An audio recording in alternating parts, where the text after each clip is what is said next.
Hi there, and welcome to Fantasy for the Ages, the show where a father and son sit down and talk about fantasy books. I'm the son in that equation, Zach. And I'm the father, Jim. Thank you for being with us again today. Or for the first time, if you just found us. Either way, it's good to have you. Absolutely. We've got a great episode ahead of us here. It's going to be exciting because we're getting near the end of the Great Hunt and things are really ramping up for the massive conclusion. Almost 2 books down, a lot more to go. But before we get into that, how you doing, Dad? I am doing better now. Better now, better now. It's been an interesting week. Yeah? Yeah. Tell us about it. Oh, man. Well, my vehicle is in the body shop because of the accident I had over a week ago, just running over a tire. Which you mentioned in the episode last week, yes? Yeah. So we've got this car sitting in a shop. They've taken it all apart. Yep. They originally thought about $2,200 of damage. And That's a lot, but it's not bad. Yeah, they get it all apart and they go, no, really, it's about $7,000 worth of repairs. That's a lot more.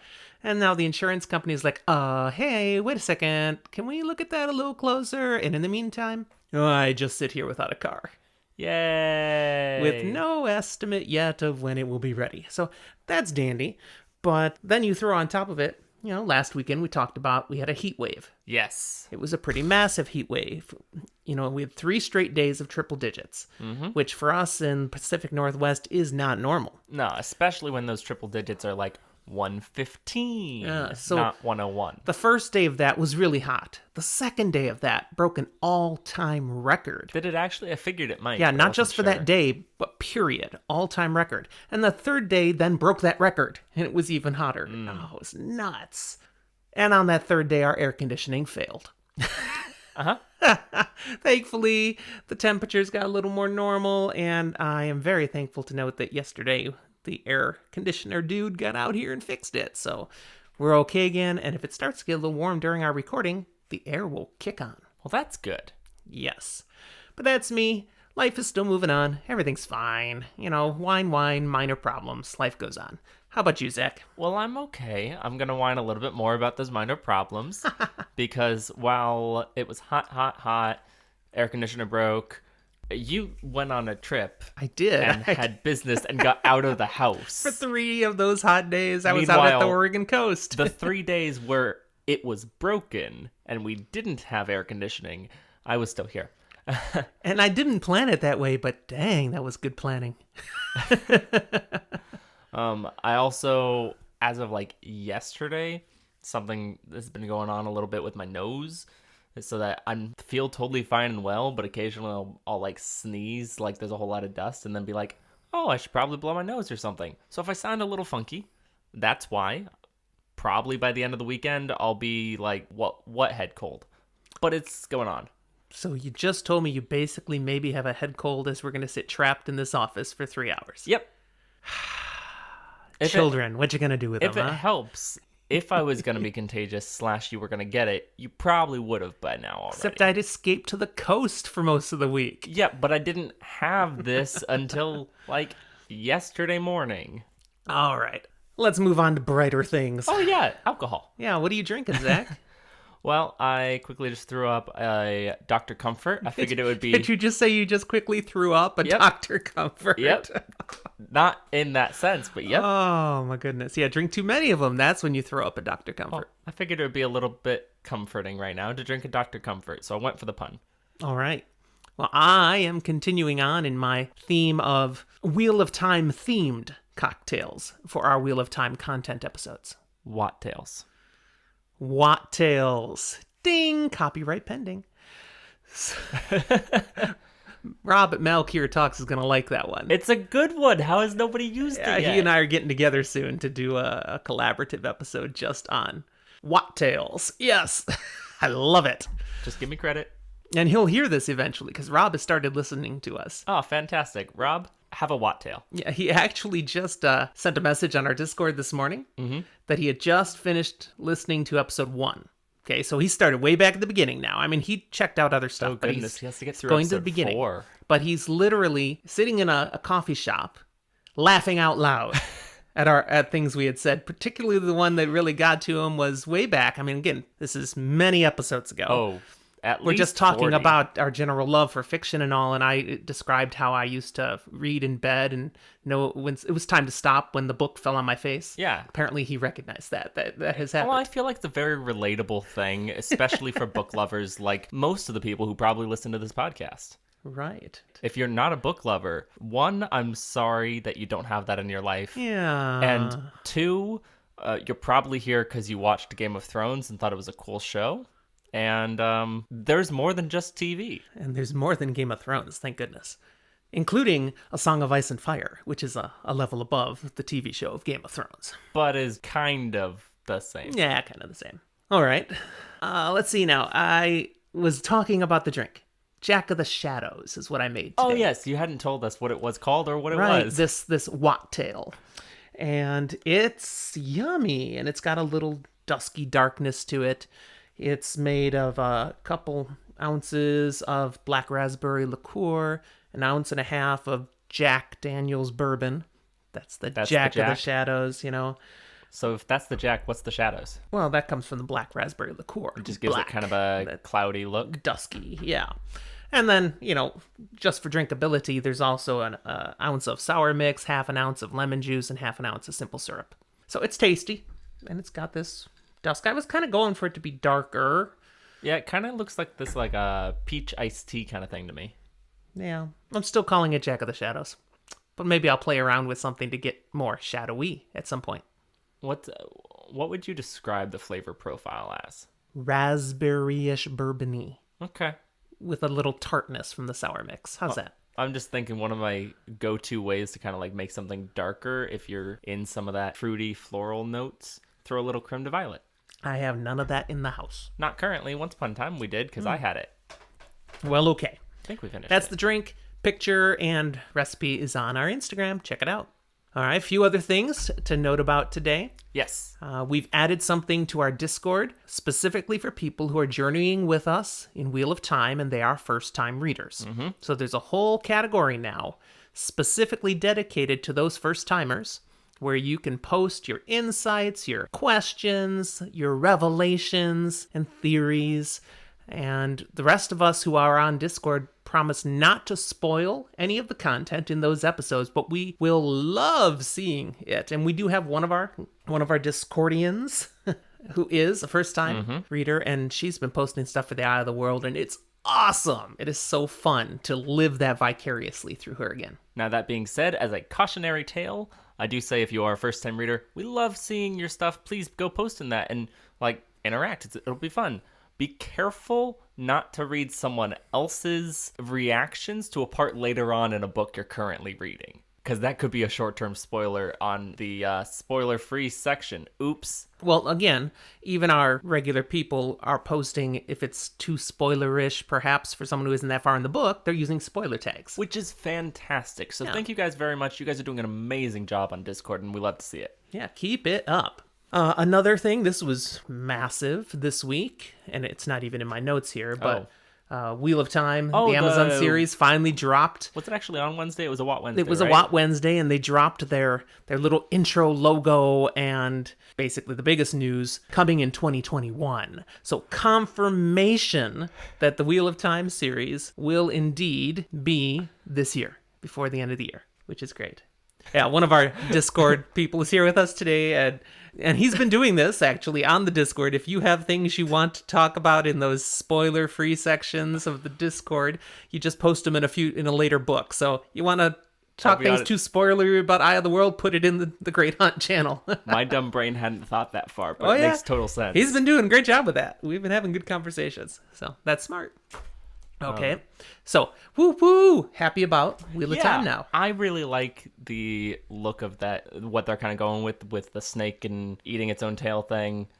I would be very happy if that's what the Great Serpent rings look like. They're not too gaudy, but they're clear and noticeable. And I think that's closer with what they were kind of blending into it, too, playing on that. I always had the impression that was where it comes from. But the Wheel of Time in their logo is not a wheel anymore. Now it's just a circular snake. So it's cool. I like it. But I understand that some people are like, yeah, but it's supposed to be a wheel. Where's the wheel? It kind of simplifies the idea of the wheel and the spokes and all that, which I'm okay with, because in a acted out narrative, rather than something that you can read into, it might be a little easier to get across to people who aren't as big into the books already. Perhaps.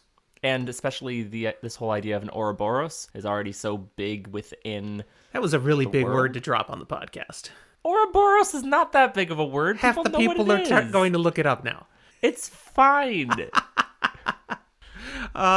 Regardless of what we think of the logo thing, it doesn't matter. They did it anyways. And it's there, and the start of the TV series is that much closer. So we only have a few more months to go. Everyone's still speculating just exactly when. I want to know so I know when to take off work. I want to be home to binge and enjoy all the social media and the craziness and the Watt fandom that's going to happen around that first episode. But fair enough. We'll see what we can do. Now, other announcements that we actually have written down. Yeah, speaking about, Watt craziness and the fandom and all, had some interaction a few weeks back on our Twitter about the Flicker chapter that we covered a few episodes back. Right. And someone suggested, hey, it's pretty cool how he did that. The reader, Michael Kramer of the audiobook, how he goes so fast, the flicker, flicker. See, I can't do it. And said, hey, ask him how he did it. So I did. I sent a message to Michael Kramer. Now, his wife, Kate Redding, responded first and said, yeah, Michael really doesn't do this Twitter thing much. Yeah. But send him a message to our website. So I went and did that. And I finally got a lengthy and detailed email directly back from him. Fantastic. It was wonderful. So again, we know, those of us in the Watt community know that both Michael Kramer and Kate Redding are really delightful people and have been very generous with their time in sharing and giving back through communication and caring about their fans. But, I asked him about, how did you do that? And he's like, well, it was like 20 years ago, so I don't remember that specific chapter at all. And I went, oh, that's hilarious, because it's so big to us, but it was just something he recorded 20 years ago. I didn't realize how long ago they did the audiobooks. Like, I knew the books were that old, but... Yeah, they came out with the audiobooks, I guess, pretty close after when the books were there, too. And one thing that he noted in the email that I didn't even think of was the fact that how it was recorded, it was recorded on, using tapes. Yes. Maybe I'm showing my age. I know tapes. I used a Walkman a little bit. It was fun. But it was like a blast from the past. This is a fun thing. I would have thought recording onto like CDs or something, at least a little tech. Nope. Yep. And when he said, describing it was actually very old school and the tape, and you had to start and stop the tape. And when you would start the tape, there was a delay before to actually pick up recording and stuff. I was like, duh, I should have known this. I was alive back then working with audiovisual stuff. I wasn't. I had graduated college the same year that The Eye of the World came out. Yeah, 1990. I thought you graduated a little, like, 89. No, got married in 89. Oh. But graduated college in 90. But while in college, I worked in the audiovisual department part-time. And so we were working with AV stuff. And I'm very familiar with what he described. And then I was like, so I'd asked him, had they used special tech to help him get that flicker so fast and smushed together like that and so flawlessly? He was like, yeah, that tech didn't exist yet. He was like, oh, yeah, duh. But that reinforces he was just really talented to be able to do that so well. And really, really, intentional. Yeah. I am going to get this. So I just thought that was fascinating. I wanted to read the last little bit from his email because it made me laugh. He said, we never used any kind of audio tools or looping, and still don't. So if there's any kind of rapid type passage, and I'm sorry, but I can't recall the flicker passage in particular, that would have been the result of practice and any number of takes to execute that passage in its entirety without interruption. And if it was really rapid, I'm sure there was a prodigious amount of caffeine involved. I hope that helps. So that's great. So thank you, Michael Kramer. I'm sure you're not listening to this, but let it be known, Fantasy for the Ages and all your Watt fans are appreciative of you. Very much. All right, I got 3 last little things, but these will be shorter. 1, my TBR is now officially out of control. What's it up to now? 269 books. You added 60 books this week alone. I know. It's like an addiction. And there's more books I could put on there. But people keep giving me great recommendations, things I want to read. And the one that really set it off the top was I finally went and added a bunch of Terry Pratchett's Discworld books into the list. I've meant to get to those at some point, but I'd never actually put them in there. So now I've taken little sequences of them and dropped them here and there and there. So that'll be fun. But that's a lot of books. It is. And we have a new country of listeners. We do. Yeah. Egypt. We have people in Egypt now downloading and listening to our content. Welcome. Good to have you. Yes. Cairo in specific is where they're from. So say hi to the pyramids. Really like those. Those are cool. They're in view in Cairo. I want to know the answer to this too. Yeah, Discord's asking, is Norway back yet? Yes, they are. We've got all of those Scandinavians with us now. Norway, Sweden, and Finland are all downloading content these days. Woohoo, yeah. Indeed. No Denmark. We had a conversation, Zach and I, about whether Denmark counts in the Scandinavia or not. I say yes, it does, even though it's attached, to the top part of the main part of the European continent. Meanwhile, it's still part I of kind of Scandinavia. sit here and go, even if it does count, if you live in Denmark, please explain to me why. Because why wow. Not you why live they in Denmark. count. Explain why. Because Denmark is great. I'm asking yes, why, because of Hamlet. No, see? Why does it count as Scandinavian? Because it's That's not how it came off. It's not on the Scandinavian peninsula. Oh, that's funny. So why would that count? Is it just shared culture? I'm confused. Yeah. Well, you're Clearly, often confused. I haven't been to Denmark. I've been closer than my dad. Weren't you in Hamburg? Yeah, I was in Hamburg for a bit. Just practically outside of Denmark. But I have never been to Denmark. Okay. Maybe one day. All right. One more thing to plug in here. We had a song you referenced in our last episode. Yes. And we could not... we knew it was from a Broadway musical. We could not... And an old one. But we couldn't rack our brains to pull it out. I came so close to saying the one that I actually was and just didn't want to look stupid. I dropped Hello, Dolly. And this was a contemporaneous musical for that. But that wasn't the right one. It was from... The Music Man. Yes. So once I looked it up and was like, oh, duh, yeah. Do you remember what the song was now? Pig a little, tug a little, pig a little, cheep, cheep, cheep. Tug a lot, pig a little There more. you go. That was it. All right. So the Music Man has made its claim in our podcast. It'll be back with like 76 trombones or something. Copyright. Gotta stop. Okay. Let's get into some content, dude. Oh, yes. It's been a good 20 minutes of not quite, but almost. We've got 3 chapters to cover here today. Chapters 41, 42, 43. Let's see what we can do. As always, for these Wheel of Time episodes, let me remind our listeners, we will focus on being spoiler light. So as we discuss these chapters, we'll point out anything that may be far more significant than a first-time reader would realize, especially if it relates to foreshadowing, but we will not tell you why it's significant. No, we'll just really highlight it and be like, remember this, and then, you either read and find out yourself, or, just keep listening along to the podcast. That's right. One day eventually, in a few years, we'll get to why. Yes, read and find out. Raffo. Okay, chapter 41, Disagreements. Oh, that sounds lovely. We return back to Rand and his bedraggled group. What a word. I know, I pulled that one out deep. I went deep.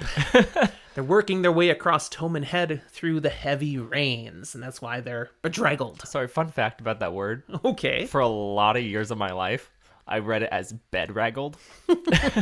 Because it's like you've been tossed around and rolled out of bed. Bedraggled. That's great. What would be really funny is if that's the actual pronunciation. I would love it so much. No, I always saw it as bedraggled. I don't know that I've ever looked it up. Discord? Anyone? Bedraggled or bedraggled? You feel free to let us know. Look it up. Tell us. It's so stupid. I want it to be true. All right. Bedraggled. Yes. Confirmation. Thank you very much. All right. So they are a sorry looking group. Yes. Everyone's miserable. Except, interestingly, Varen. Yeah, she's just not showing it. She seems completely oblivious to the weather conditions. And her response, well, she's like, no big deal, I'm doing my thing. But Rand, he's getting irritable. He's like, Varen, can't you do something about this? Well, yes. Yes, she could. But yeah, there's a problem. To use the one power to impact the weather, yeah, that's a thing. You can do it. But it takes a lot of power. And it's actually rather limited how much Varen could do. She could maybe ease the conditions right where they are. However, what would be the problem with that, Zach? Well, twofold. One, that much power in one place tells anyone who can sense, like these Damane that we know of, Look at me! Look at me! that, yeah, it's a beacon out to them. Mm-hmm. But also just kind of minimally here, if it's a narrow radius that you're able to do this on, you're even putting out a little bit of a signal to the people who can't channel. Exactly. Why don't you paint a bullseye on yourself? I like this image in my brain of just a party of travelers walking through, and in a like quarter-mile radius around them or something, there's no rain, but everywhere else it's pouring rain, and little obvious. Yeah. So we're not doing anything with the weather. We do not want the Shanshan to find us, to know we're here. Now, we have moved a little bit through time. They've learned a little bit about these Shanshan. Yes. They came across a small village that had already been visited by the Shanshan, and they got to see what happens when the Shanshan have rolled through. Yeah, the villagers that were left in this village, they're terrified that the Shanshan will come back. They hear tales of strange creatures at their command. Many villagers in this village were dead and buried, and there's a burned patch in the center of town where they were all killed, and everyone avoids the burn patch. They're not even trying to clean it up. And apparently the violence was so bad, Huron comes in and just... Yeah, he vomits the moment he enters the village. Yeah. It's just, ugh. Yeah, it's nasty. So there's something up with the Shanshan deciding they've got to do some killing. It made an impact on this village for sure. Mm-hmm. All along their travel through Toman Head, they've been hearing things like this. I mean, the place is a disaster. The whole region. Towns half deserted, regular people, they're just stuck in the middle of all the chaos. They've got the Shanshan staking a claim in some areas, but then there's soldiers from Terabon and from Eridoman. They're also fighting over land in various places. Some people have fled to the west, to Falme, which is firmly in Shanshan control. But that means it's orderly. That's right. There's no fighting going on anymore. And Sure, rumor you're is horribly subjugated. the but... Shanshan let people come in freely and don't bother them as long as you follow the rules. Yeah, if you do Shanshan stuff like Shanshan, then you're Shanshan. Others are fleeing the other direction. They're just becoming, Running into the wild. sort of, I mean, eventually they can make it to some regions and lands, but they're far off. But they're basically running and being mountain people. Yeah, there was a word I was looking for. When you flee from your land. Refugees? Thank you. They're becoming refugees. Yeah. They take what they can carry and out they go.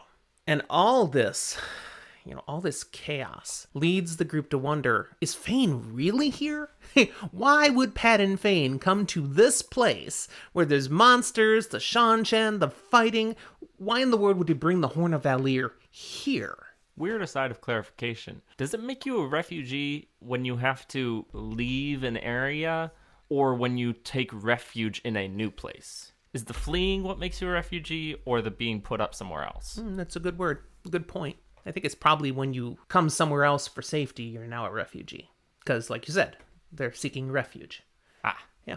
So it is a mystery. Why is he here? And of course, this feeds Ingtar his doubt that Fane is really here. Yes. But at the same time, Ingtar's like, but, okay, he could be here. Twofold. Yeah, it's like, I doubt he would have told us he was coming here. But if he is here, it's not so shocking because when there's chaos like this, the confusion of war... That's the Dark One's hand right on everything. And the right kind of person can step in and really take advantage of the situation. And even if you don't take advantage of it and, take control over it, at the very least, it is the best place to hide. Yeah. Ingtar figures, he's got this Horn of Valir on his brain constantly. He figures whatever Fane is doing here, he's probably hoping in the midst of the chaos to steal the horn again and take it away somewhere else. Maybe even steal it from the Dark One. It's like, where does he come up with these things? There's a whole mess. Varen counters that, okay, Fane may well still be acting completely on the Dark One's orders coming to this chaos. We need to remember the Father of Lies. He never lays simple plans. Trying to figure it out, it's often next to impossible. We see at this point, Matt, our boy Matt. Wow. Tell me about my boy Matt. He is worse than ever. He is so That's not gaunt. Great. I mean, he says he's fine. His face is practically a skull with skin strapped over it. He's me. He's saying, I'm fine. He's not. He's not. It's creepy, and it's very worrisome. Matt still says he feels perfectly fine, but he looks like he should be... like he's on a hunger strike, and this should be on his deathbed. Mm-hmm. Now, Matt, He scoffs over these Shan monsters. They haven't seen any monsters. They've just heard the rumors. He's like, yeah, they're probably just talking about Trollocs and Fades, and these people out here don't even believe those. Those are fairy tales, so these would be the Shan monsters. So I take this to believe that they've been told there are these horrible bestial monsters. They haven't had any of them described, really. Because if they've had them described, a couple of people would have recognized some. Which is to say, like, loyal Rand and Huron would have recognized the description at this point of a Grom. So they haven't gotten good descriptions. You are right. They also have heard rumors. Yes. They've got Aes Sedai under their command. And the little explanation of that's why Varen was so hesitant to set that beacon out. And so Matt just kind of puts two and two together and is like, they got Aes Sedai on leashes on the command. Why not Shadowspawn too? Why not just throw a leash on a Myrddraal? Why not? Why not? It just doesn't make a lot of sense. But clearly whatever's going on in the Shan are bad news. And they have to keep going right to their headquarters. They come upon another town. Yep. This one's completely deserted. A few of the largest buildings have been destroyed. And Huron, he's sniffing. He can tell, people were killed in those large buildings that were burned down. But that wasn't done by Fane. No. And it wasn't done by Trollocs. Notably, I kind of see this as Huron, he smells the violence, he smells the mess, but he doesn't smell the weird wrongness of Fane, and he doesn't smell the perpetual smell of Trollocs that he can recognize. So they haven't even been to this village. Right. But this violence was done. Just men did this. What could this have been? Can we speculate? What have we seen I think before it's fair this? to speculate this is maybe white cloaks dressed in disguise under the orders of questioners. Yep. That seems like a reasonable That is a guess. very reasonable guess. I mean, it's why Jeffrey Bornhold was taking issue and looking more into this. Yep. It could be legitimately for some reason as well, just Eredomani soldiers or Terabon soldiers, but more likely I like your theory. And there's even, technically speaking, the possibility that in all this chaos, various individuals, maybe who were fleeing once, kind of band together and create their own faction of brigands and take advantage of things. That being said, wouldn't have a whole lot of reason just to slaughter indiscriminately. Right. More of a reason to pillage and kill a few. Mm-hmm. So I like my white cloak one better. Absolutely. So Ingtar, he gives orders to the men to spread out, search the whole town, see if you can find any survivors, see if we can figure out firsthand what really went on here. In the meantime, Ingtar, Varen, Huron, Rand, the core group, they're going to get inside. They're going to go in one of the remaining buildings and get out of this friggin' rain. And while they do, Ingtar and Varen have it out again. Even though Huron has yet to catch a sniff of Padden Fane, Varen remains confident Absolutely. that we'll find him in Falme. That's what he said. That's where he's going. And of course, she's got that dark prophecy that she knows about, that Falme was a place. And of course, Rand, he had that message left for him back in Cairhien, Falme. So we need to go to Falme. Well, Tommen Head. But the only thing of note all the way out on Tommen Head is Falme.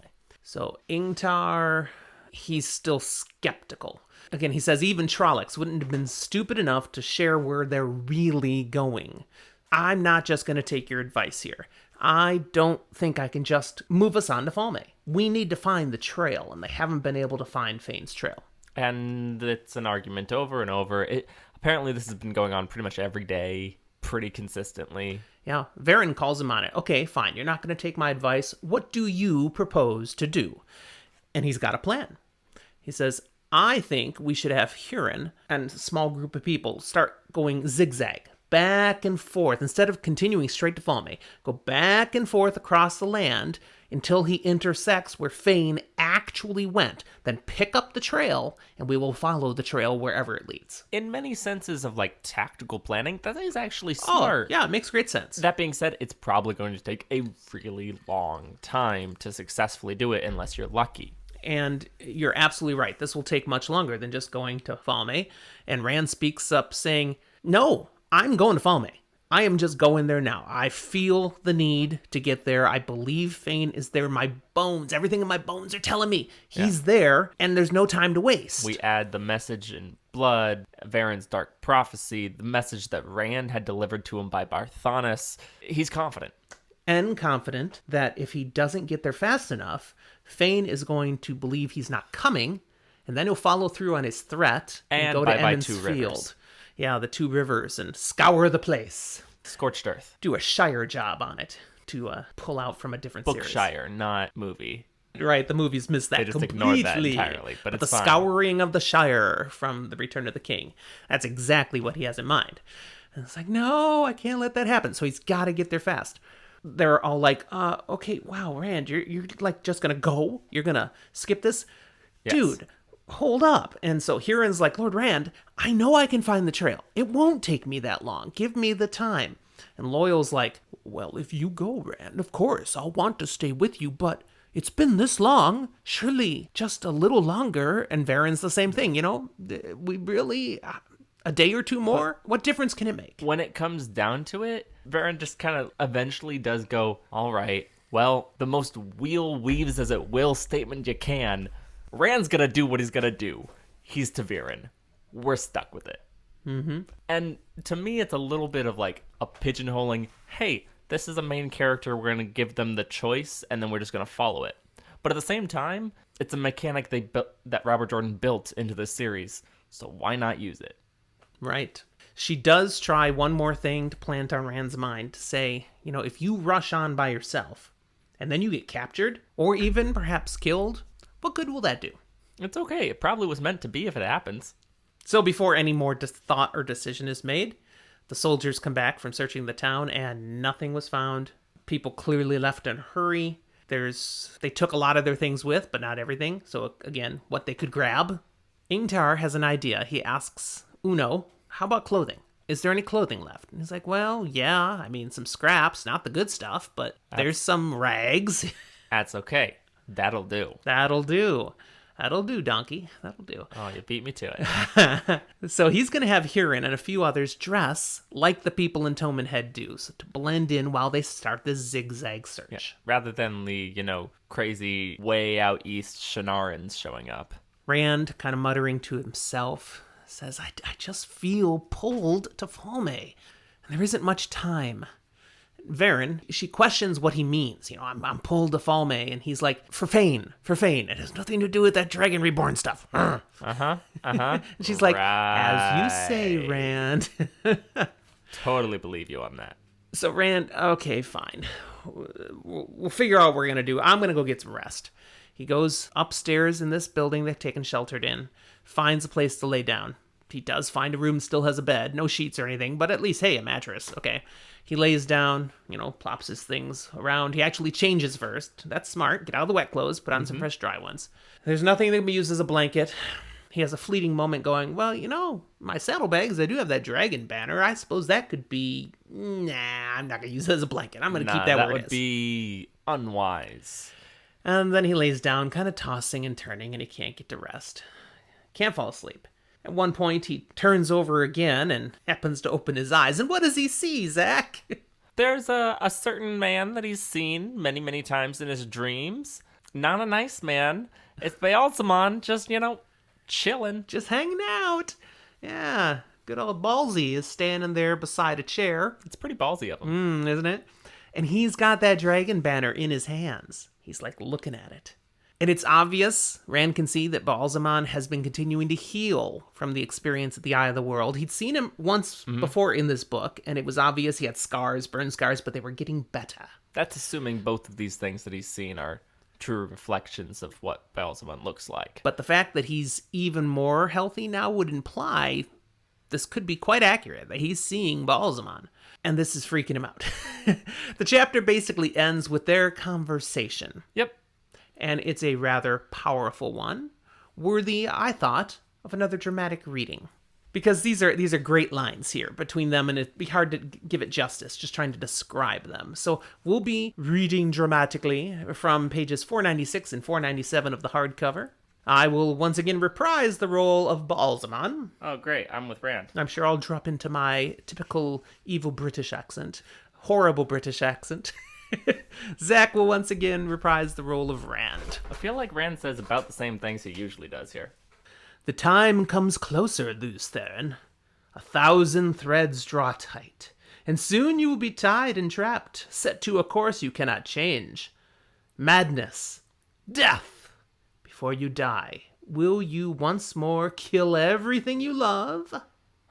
I'm not the dragon, father of lies.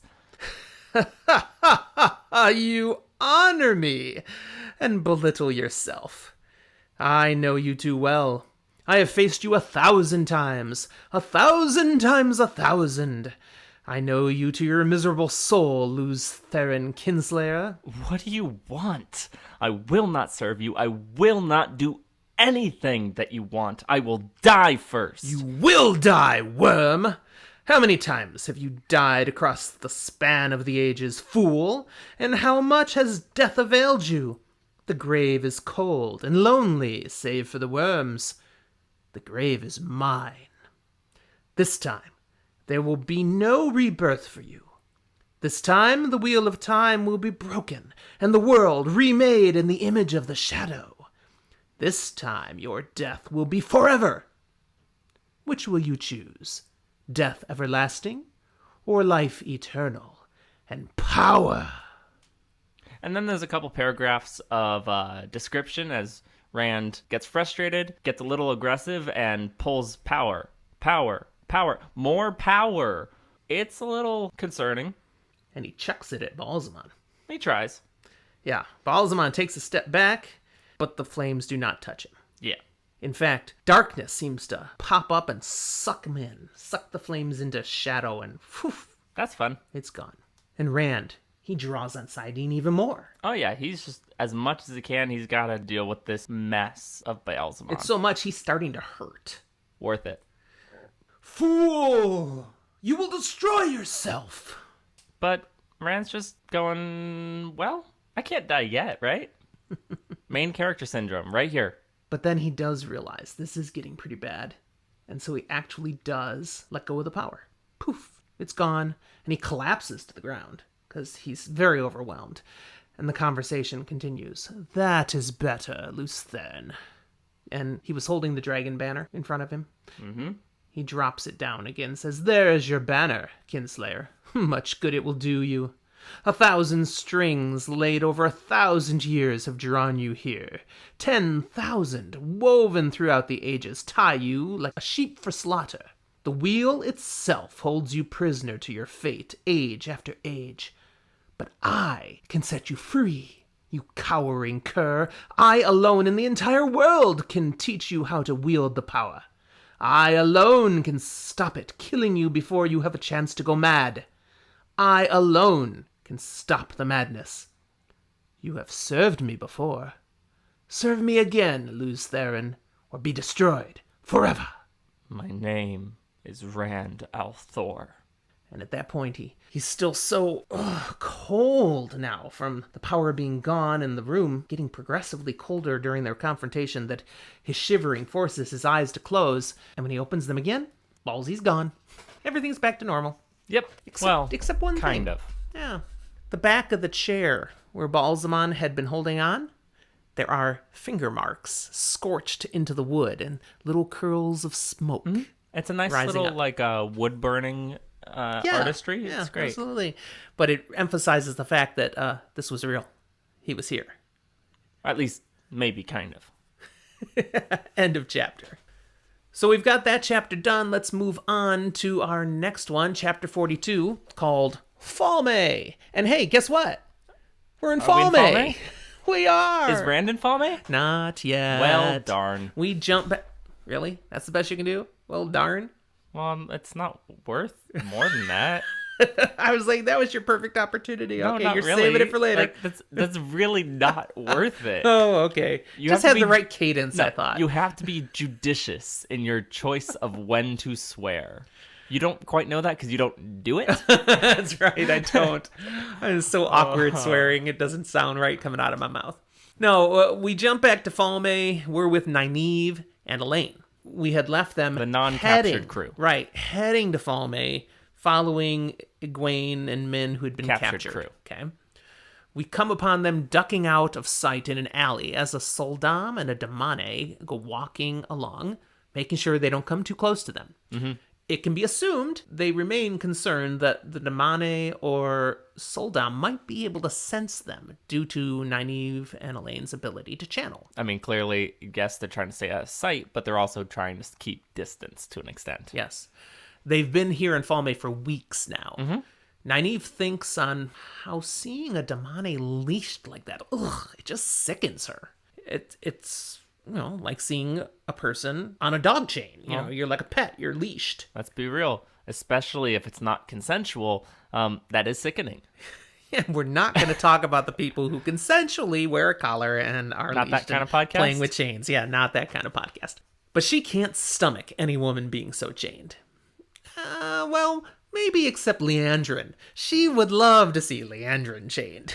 She's pretty upset at Leandrin, and rightfully so. Oh yeah, she's been taking some pleasure over the weeks thinking of all the things she'd willingly do to Leandrin if she gets her hands on her. I think Nynaeve has a nasty little imagination when she's pondering revenge. Nah, she's just thinking about all the different ways to hit her with the big stick. Thumping. While staying hidden, Nynaeve catches a glimpse of a man off in the distance she swears looks like Padden Fane. But that can't be Padden No, Fane. especially because he's dressed in fancy Shanshan style clothing. I mean, he's clearly not Shanshan, but What would he be doing here? But it is noted she saw such a person. Elayne, she swipes some apples from an apple seller as they are running short of funds. and Nynaeve is not happy about that. No, I mean, apparently their funds are running low, but Nynaeve's like, you do not need to be stealing food. We are not that desperate. And it Elayne's gets like, worse, because Elayne used the power to steal them. yeah, Elayne thinks that's justified because she said, Nynaeve, I've seen you skipping meals. Okay, we are almost out of food. This is desperate, and I was careful. All I used the power for was to make a distraction. So the shopkeeper looked the other way, and I grabbed the apples. But, maybe we want to wander away before he starts to think that there were a few more apples there. Yeah. On the one hand, Elayne is right, they need the food. On the other hand, when they're trying to actually be covert and not be seen by the people who can sense channeling, stupid.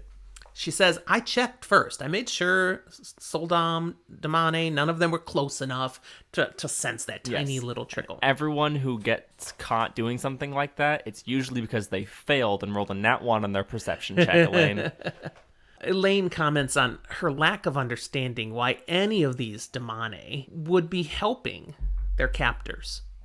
Why would they cooperate? Why would they allow themselves to be leashed and not fight back? Nynaeve, she points out the futility of resistance. Says, we've been here. We've seen what happens here. All these Shanshan soldiers with their monstrous creatures. Nobody's going to push back about that. The regular commoners, they're just keeping their heads down.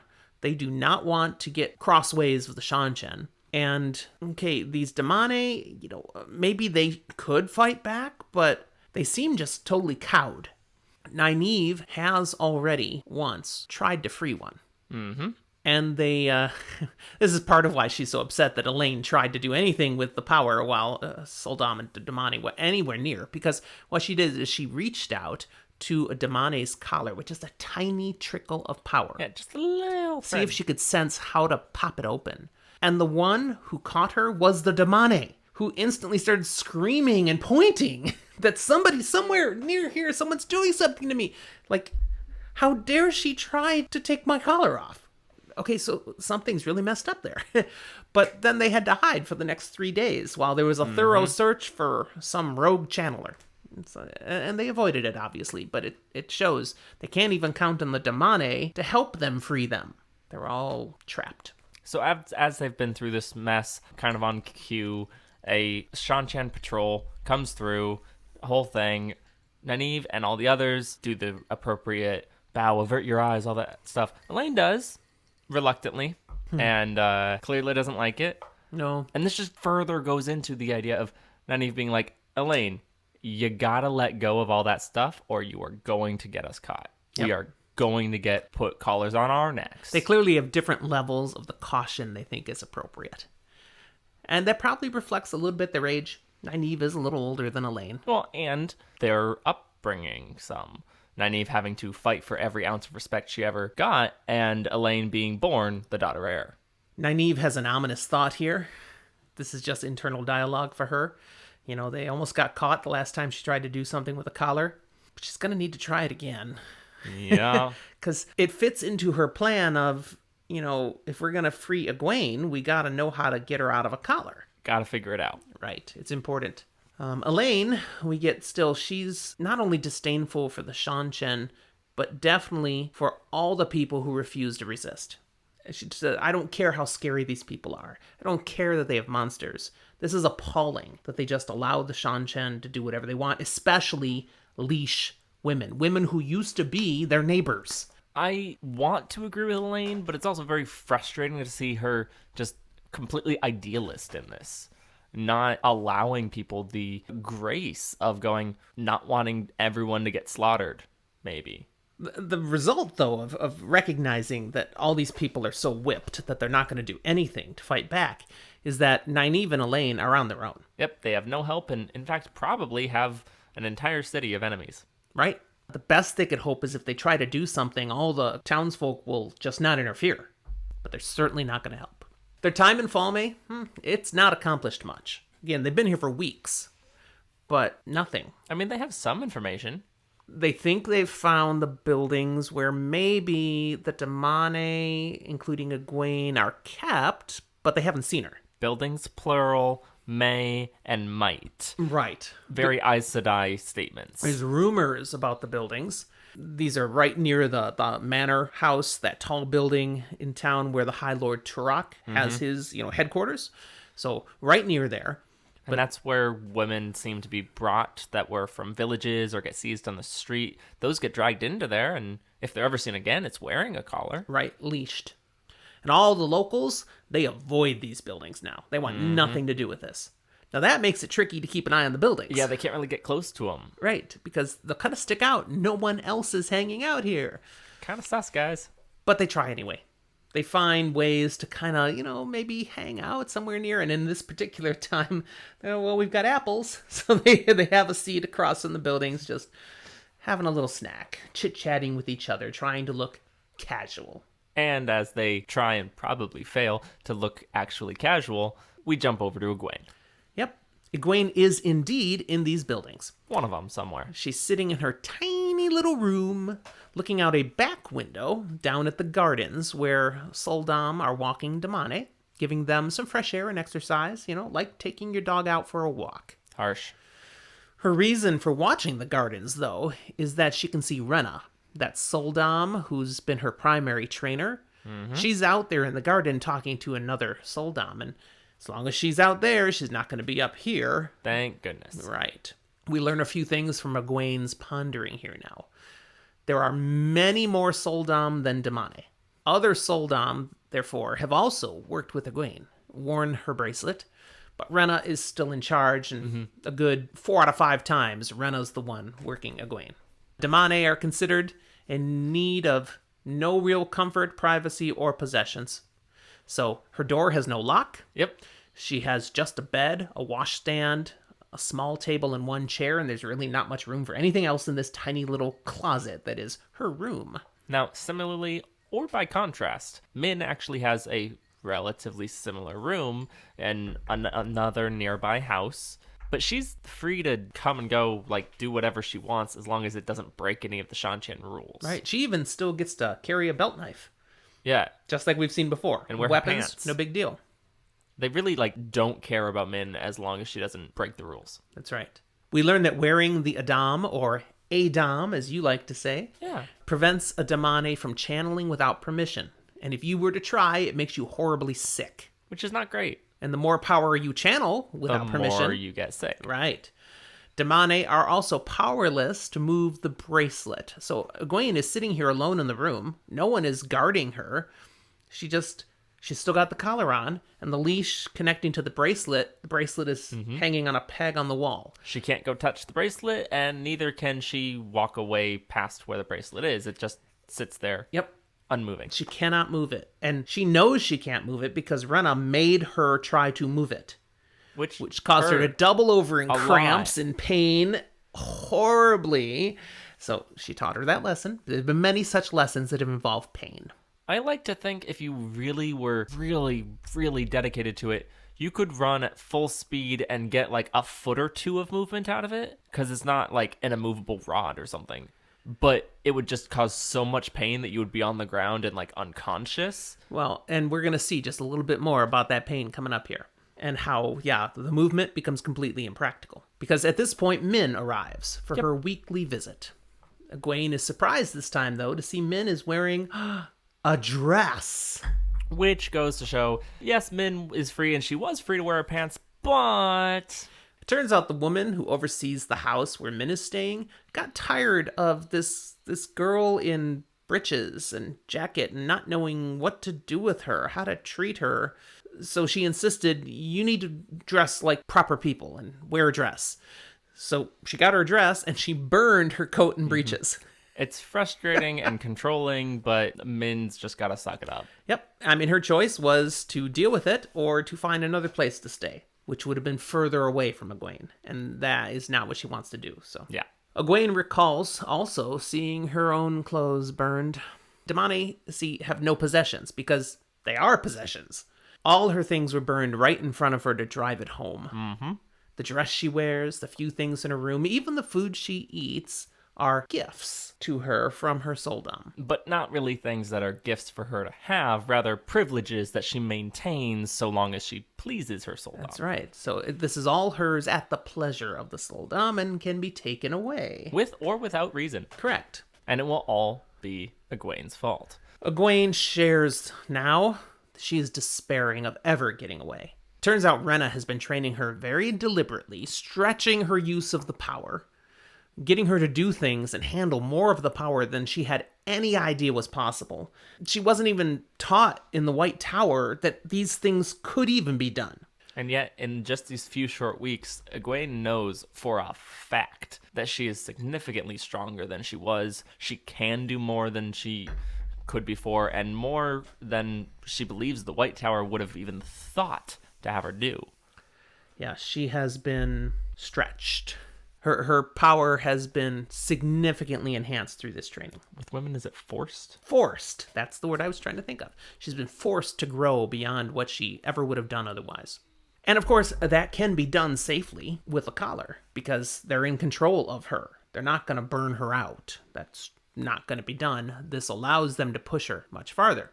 The interesting thing here, though, is that they have discovered something new in her abilities. And this is why she's despairing that she'll never be able to get away. Because just yesterday, Rhenna discovered through the training that Egwene has an affinity for Earth, the Earth power. Remember, there's 5 powers that you can categorize the one power as, which is always kind of weird. The one power is 5 powers, but it's a thing. And Earth is one that is usually stronger for men. But Egwene apparently has a strong affinity for it and even has a connection with even more than just Earth, these metals. Right. So this being so rare with women means she is now a valuable commodity. She's not just a Damane or just a strong Damane. She has something that can be used to do things that most can't do. This is so cool. We need to take you back to Shandar and present you to the Empress because you will be valuable to her. Which, of course, makes Rhenna more valuable. Yeah. You'll still be an object and property, but, I mean, you'll be property we won't want to see go away. I mean, consider, with that power of the earth, you can sense where gold is, where other fine metals and ores are, and So just like, hey, make a mine here and you'll be super rich. Make it enhance here, the you'll wealth get of nothing. the empire. Yes, yeah. So she's been told, in just a few days, we're going to put you on a ship, and we're going to go back. Great. And this ship will be just to get you there. We're not even taking anyone else. We just need to get you back to the Empress. This is so important. And that's not great. No. So she's giving up. This is hopeless. I'm out of time. How will I ever get away if I'm in Shandar? And Min's not ready to accept that. No. She believes there still has to be a way. Some way to get that bloody collar off. Now, Egwene drives home that this collar cannot come off. There's no way we can figure it out. In fact, there are 2 Aes Sedai here now wearing collars and being broken. If there was a way to get away, they would have figured it out, but they're as helpless as I am. She's talked to one of them, named Rima, who was captured when Falme fell. Now, the Soldem call her Pura now, so she doesn't even get to keep her own name. Nope. And in fact, Rima, Pura, whichever way, she's admitted to Egwene in the one conversation they had, apparently, that she's losing the will to resist. Yeah. She's so desperate. She wanted to kill herself and can't kill herself. The collar does not let her. She has no freedom to even do that. And Min's like any good friend, Egwene, we love you, we care about you. Don't do that. Yeah, you're talking about killing yourself? What? She's like, no, don't worry about this. In fact, let me clarify, because it's not possible. Now, Min, I mentioned, has a belt knife. Yes. So he says, give me your knife. So Min, okay, hands her the knife, and Egwene reaches out for it. But even as she does so, her hand, then her whole arm, visibly and painfully cramps up. There's no way she could grab the knife. It's impossible. She is physically unable to touch any weapon. And even more so, anything she might consider could be useful as a weapon will prevent her. Like, she won't be able to touch it. She sees a chair and goes, yeah, I'll pick it up and try to throw it at somebody. And suddenly she can't sit in that chair. It hurts. She described thinking of using her water pitcher to smack Rena over the head at one time and couldn't touch the water pitcher for days. 3 straight days she couldn't pour any water to clean herself, nothing. And she's saying, see, Min, it's hopeless. No. Min says no, it's not hopeless. We don't know where the hope is, but it's not hopeless. That's right. Thanks, Min. You're great. We will find a way to make sure you don't get shipped off to Shanshan. Min's just like one of the best wingman hype people in this series. She's gonna be on your side, and she's gonna try and get you through it. Mm-hmm. The more Egwene wants to despair, the more Min is pouring out the optimism. Mm-hmm. She makes comments about these like wool-headed, stubborn Two Rivers folk, but she's stubborn. Now, Min does pull out a really good argument here. Yeah. Saying, Egwene, don't forget my visions, okay? I have seen with my talent that you are still connected to Rand, to Perrin, to Matt, even to Galad. And none of the things, those connections would be true if you're going to be taken off to another continent and taken off the board, okay? Somehow this is going to work out. I know it. I don't know how, but it is going to work, so don't lose hope. Granted, I don't think that getting taken away to the Shanshan or to Shandar would have taken her permanently off the board. I think she totally could go off and those visions still be true, but Min's trying to use this argument to make her feel better. Yeah, and I thought it was a strong argument. It's a good argument. It's just not... It's got some flaws. Leaving doesn't mean you never come back, doesn't mean you're unconnected, all these things. Now, Discord is questioning whether my notes had a typo, because I referenced, Rand, Perrin, Matt, and Galad. That's what it says. That is what Min says. Now remember, at this point, they'd all been fawny-eyed over Galad. That's the one that had been the focus. So even though Discord is thinking of something else, it's not there yet. And again, spoiler light, we will not go further into what that is. And whether intentionally done or later thought of, this is how it is for now. Yeah, RJ could have been very intentional with a plot line that this is the way it's supposed to be at this point. They are startled at that point. The conversation ends because Rena comes walking into the room. Well, they did stop looking out the window to see her. Yeah. She sees Min and she's like, oh, your visiting day. Okay, yeah. Well, sorry, training still has to take place. And Rena takes the bracelet off the peg on the wall and slips it on. And that's when Egwene gets in trouble. Because apparently, Rena not only can sense things about Egwene when she's wearing the bracelet, but she can sense things that happened while she wasn't wearing the bracelet. It's like you get a quick little update of everything you missed. Right. There's some memory in the cache there that you can download now.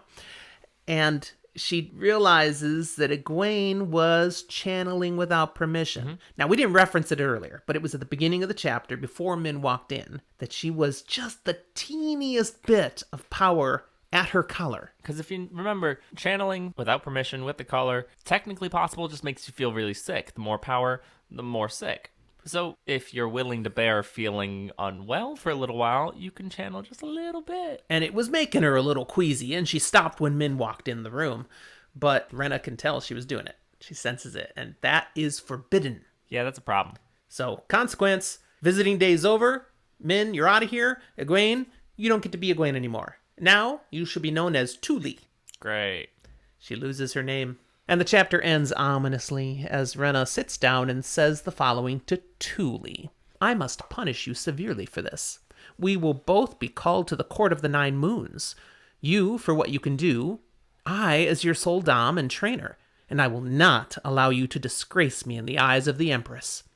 I will stop when you tell me how much you love being damane, and how obedient you will be after this.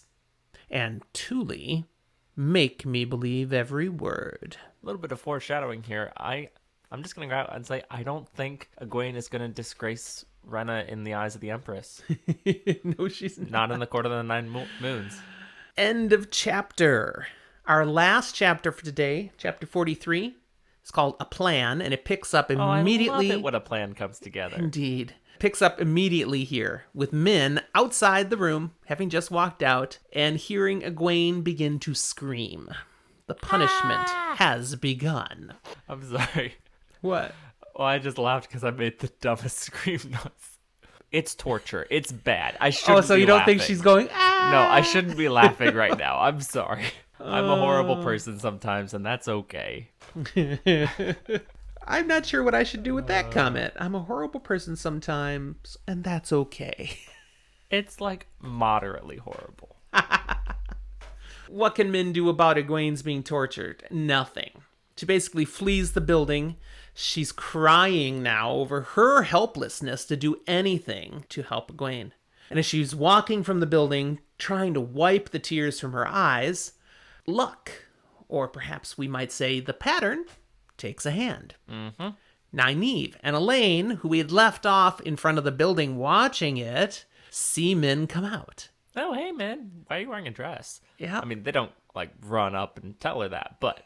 But they do quickly get her attention. They do connect. They do ask, what's up here? Yeah. They do see she's upset. And so we get a quick little sharing of notes between Min, Nynaeve, and Elayne. Mm-hmm. So we're brought up to speed. We'll skip all of that. We know all these things, but now Nynaeve and Elayne know everything Min knows, and Min knows everything they know. Now, Min shares something that they didn't know and we didn't know at this point. Mm-hmm. She has been trying to work out a way to get Egwene out of Falme. Now, she hasn't figured out how to get Egwene out of that stinking building, but if she gets her out, there's a way they might escape the city. Yes. She's been talking to a ship captain, working him for days now. Mm-hmm. Someone who really wants to leave Falme. Yeah, wants to get out. And she figures if she can get Egwene free, she might be able to just give that one last nudge and get the captain to leave. The key obstacle is the captain is afraid that Damane of the Shanshan will sink his ship while he tries to get out of the harbor. He do be concerned about that. But he's now you're getting ahead of ourselves. But he is close enough with his frustration that she thinks she might be able to nudge him to just make a run for it anyways. And now, since it looks like they're out of time, what do? We have to get Egwene out of there. And Min, has shared. They're about to ship her off to Shandar. What are their options? Well, a large army might help. Yeah. They don't have one of those. Nope. Nynaeve notes, I think I have a plan that we could use. Especially since you have such easy access to this building, Min. I have a plan. But before I share about that, I want to talk to the ship captain that you've met. So take us there. I'm pretty sure I can manage him, translation, bully him. Mm-hmm. This is not a persuasion roll, it's intimidation. Just before they go, Min has a flash of a new viewing as she looks at the other two. Both of them still have danger hanging over them.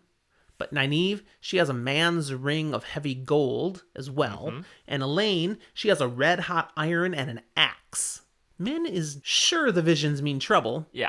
But in the future, not now. And then the visions disappear. So who knows what that means?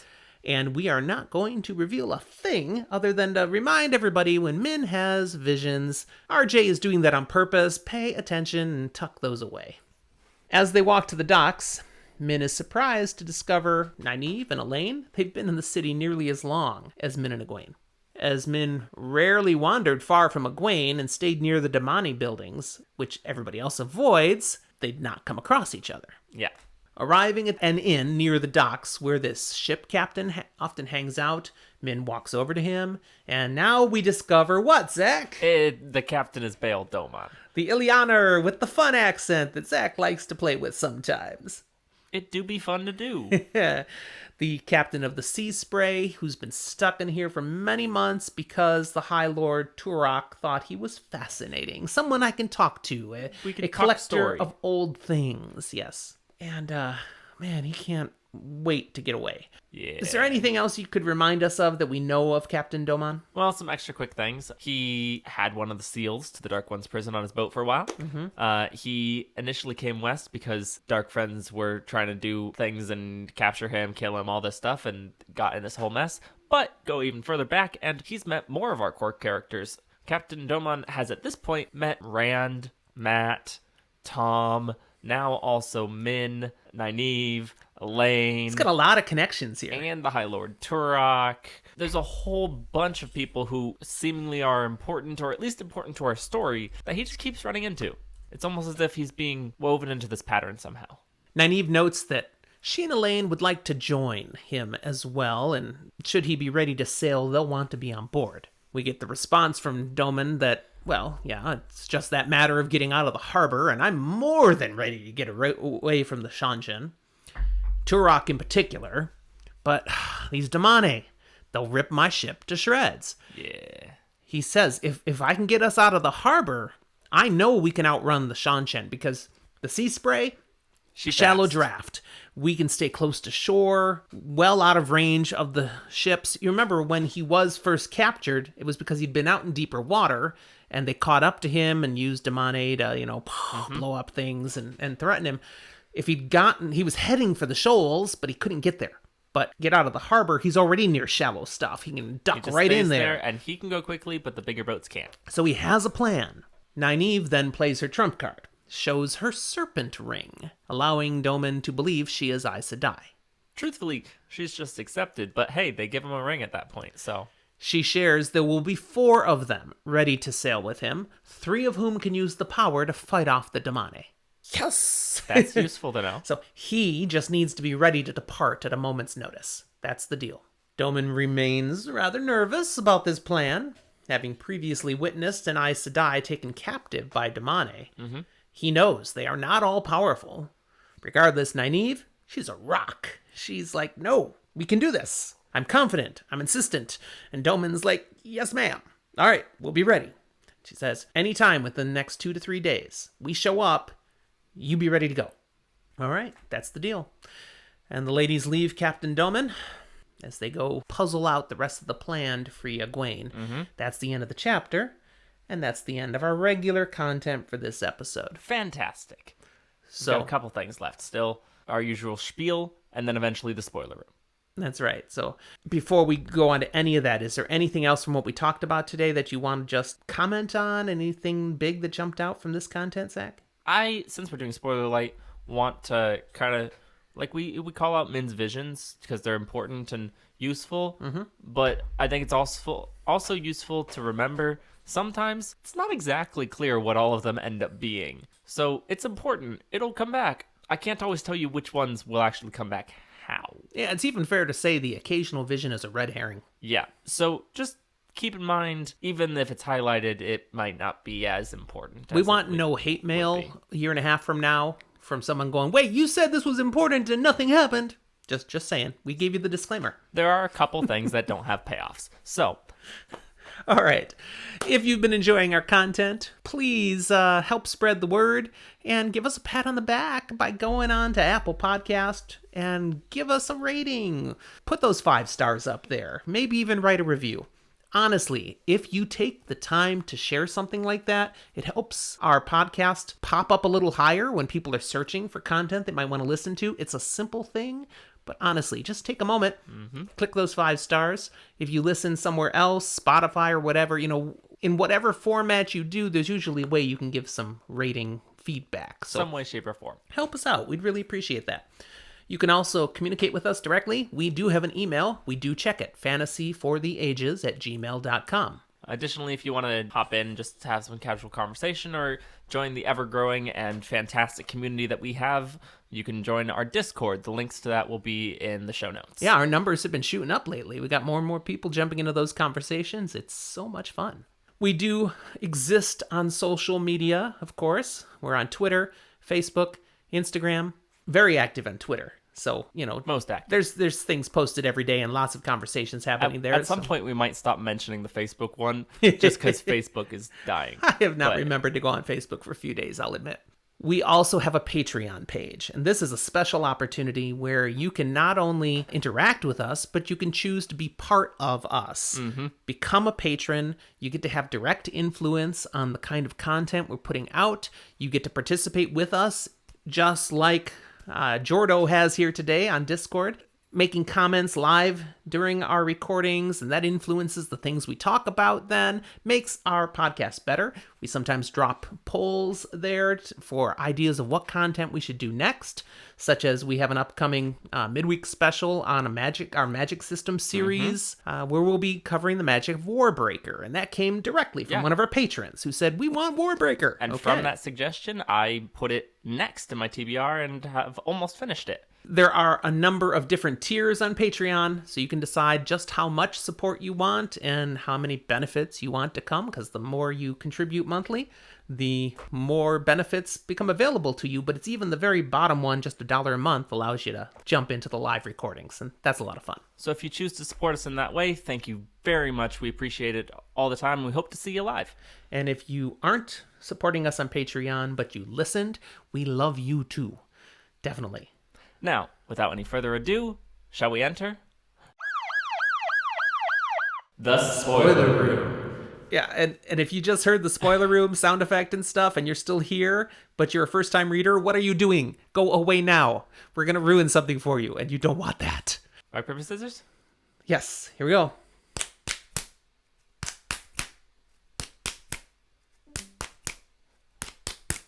Gotcha. I figured I'd go for it. It took a while, but all right. So we have a chance here now to spoil something, and I get to go first. Yeah. My rock crushed his scissors. What do I want to spoil now? Oh, man. That is a tough one. You gotta have it ready if you're gonna win. I've been sitting here, and I just gotta wait now. Oh, you do. It's like there's so much that I could talk about, and it's like, which one? Which one would be the best of the things to spoil? We've got a lot of things that are happening here that are going to have payoffs very imminently. Yeah. Because we're in the final crunch of the Great Hunt. So more, I'm thinking like, well, what would I want to talk about? That's spoilers? Right. That's mine is. That's what yours is, exactly. It's also loosely related. Okay. We'll get there. Okay. I guess I will talk about the Seanchan. Okay. We know that Egwene is scheduled to be taken back to Shandar. Yeah. To appear totally gonna happen in the Court of the Nine Moons. Mm-hmm. We've heard that referenced once before. Once or twice. A couple of times. The court specifically. Right. But that reference is going to become stronger and stronger as we go through. The Court of the Nine Moons is a hint that gets dropped multiple times. And coming up, Matt is going to learn something very significant about his future that references the Court of the Nine Moons. And I believe that really starts to be a considerable theme in the fourth book? Yes, The Shadow Rising. Because he's going to learn he's going to marry the daughter of the Nine Moons. The Court of the Nine Moons is the land of the Empress, the power base where the Empress of the Seanchan rules from. And her daughter, the one who is destined to be the next Empress, is the daughter of the Nine Moons. And it gets very funny when Matt then, he hears Court of the Nine Moons, he hears daughter of the Nine Moons, and then he ends up marrying this Nine Moons person. But before that happens, I love how it goes on to where he's asking every woman that he shacks up with. You don't have any connection to does Nine daughter Moons? Of the Nine Moons mean anything to you? Becomes a running joke that I really enjoy. Jordan was saying, yeah, would there be a Prince of the Nine Moons if he's the current next in line? I suppose it would be. I don't think so. No? Because... It'd be Son of the Nine Moons. Specifically, she's not technically next in line. There is no technically next in line.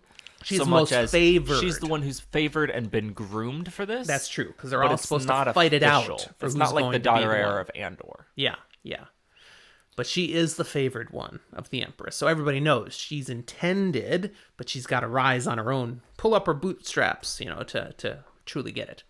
So that's my spoiler, that the Court of the Nine Moons is a very significant phrase that we're going to see again and again and again through the series. Okay, so my spoiler now is a theory of mine a little bit, but it also is answering a question here in the Discord in relation to the ADOMs, the colors. The question was posed, if Egwene knew Balefire, would it count as a weapon? If she tried that, just that little bit of channeling, do a little bit of Balefire, hit the collar, done, right? On the one hand, I'm just going to flat out say yes. Using the power as a weapon, using Balefire, yes. Now, it also is a strong enough weave that it's likely that it would not, she'd be too sick to be able to do it. But I think absolutely it would. And the reasoning that I go to this is someone who does absolutely know that weave doesn't use it to get out of something similar. We later on see Rand have to reach out not with the one power, but with the true power to get out of the male version of an ADOM, which is theoretically possibly even stronger. What he needs to be able to get out of it is not channeling the one power as a weapon, and that's the distinction and the loophole in this. He could not have channeled it as a weapon while he had it on still. He needed to use the true power to get out, and then he can Balefire Simmerhush. Okay, that's a big, deep spoiler there. That's very good. Well done. It belongs. I feel very disappointed in myself. I had nothing so profound. Give Jordo the credit. He's the one who asked the question. All right, I think Jordo will take the credit there. There you go. Well, thank you for being with us all this time, and I hope you enjoyed the episode again. I have nothing else to share. Do you, Zach? Not right now.